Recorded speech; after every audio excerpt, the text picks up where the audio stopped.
قال الولد الصغير لأبيه الكبير. سأله.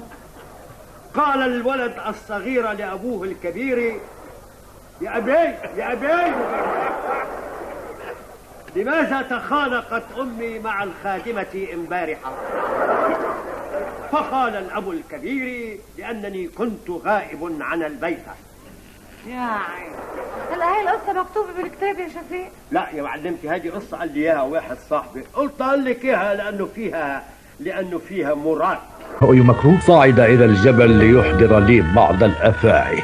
كان ذلك منذ 10 أيام وحتى الآن لم يعد. أريدكم أن تبحثوا لي عنه. أن نبحث نحن؟ نعم، كنت أنوي أن أذهب إليه بنفسي، لكن صحتي لن تسعفني، وأهل البلد هنا يرفضون مساعدتي لأنني أروض